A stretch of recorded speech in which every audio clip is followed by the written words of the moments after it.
The War of the Three Henrys was the eighth and final conflict in the series of civil wars in France known as the Wars of Religion. It was a three-way war fought between King Henry III of France, supported by the royalists and the politiques, King Henry of Navarre, leader of the Huguenots, supported by Elizabeth I of England and the Protestant princes of Germany, and heir-presumptive to the French throne, and Henry of Lorraine, Duke of Guise, leader of the Catholic League, funded and supported by Philip II of Spain.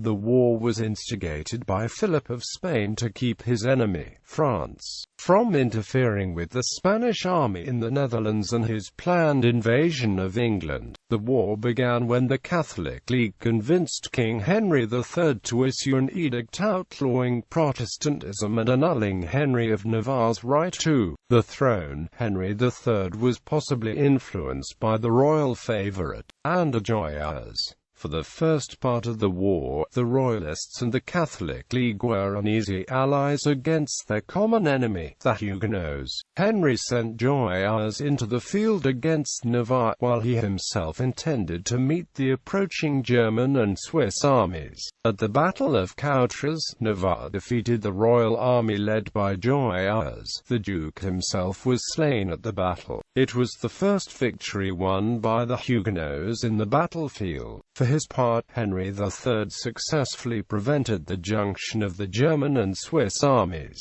The Swiss were his allies, and had come to invade France to free him from subjection, but Henry III insisted that their invasion was not in his favour, but against him, forcing them to return home. The Germans, led by Fabian Burgrave of Dohna, wanted to fight against the Duke of Guise, in order to win a victory like Coutras. He recruited some of the retreating Swiss, who had no scruple fighting against Guise. But at the Battle of Vermory, Guise took the Germans by surprise, and routed them. In Paris, the glory of repelling the German and Swiss Protestants all fell to the Duke of Guise. The king's actions were viewed with contempt. They thought that the king had invited the Swiss to invade, paid them for coming, and sent them back again. The king, who had rarely performed the decisive part in the campaign, and expected to be honored for it, was astounded that public voice should thus declare against him. The Catholic League had put its preachers to good use. In the meantime, the governments of Normandy and Picardy were vacated by the deaths of Guise and Conde. Guise demanded Normandy for himself, and Picardy for his kinsman Aumale. The king denied both requests. The Catholic League was mobilized to resist the royal appointees in these provinces. Guise was forbidden from entering the capital. Guise ignored the prohibition and entered Paris. In the normal course of affairs this would have cost him his life, but the Duke was popular with the masses. Further, after the day of the barricades, an uprising, planned in part by the Spanish diplomat Bernardino de Mendoza, the king decided to flee to Blois.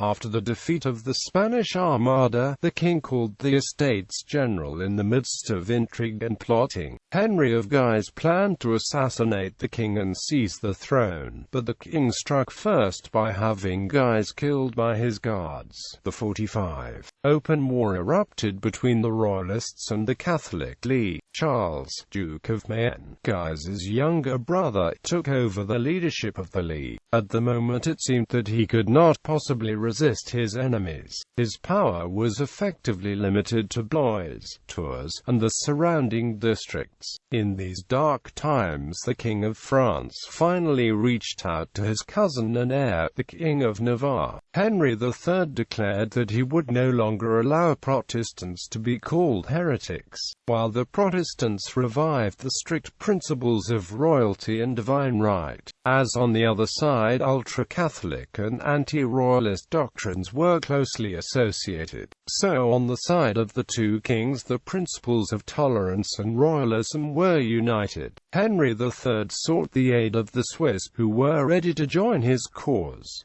The Catholic royalists revived in their allegiance. At Pontoise the king saw himself at the head of 40,000 men. His newly recovered power may have inspired him with great designs. He planned to take Paris, in order to end the League's power once and for all. The surrender of Paris seemed likely, even to the inhabitants.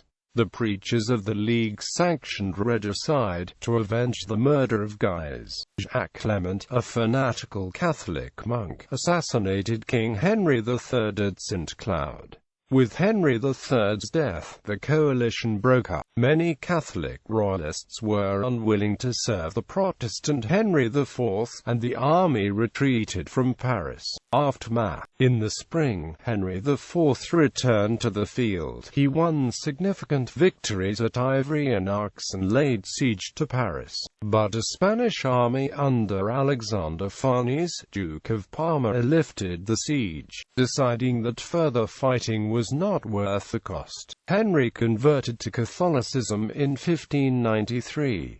The people of Paris were weary of war and disillusioned with the leaders of the League, and welcomed him amidst jubilation. The war lasted several more years, as League diehards and Spanish troops continued to resist the reunification of France. But once those were dealt with, Henry IV's reign inaugurated a time of commerce and peace, commonly regarded as a golden age, and he remains one of France's most beloved kings.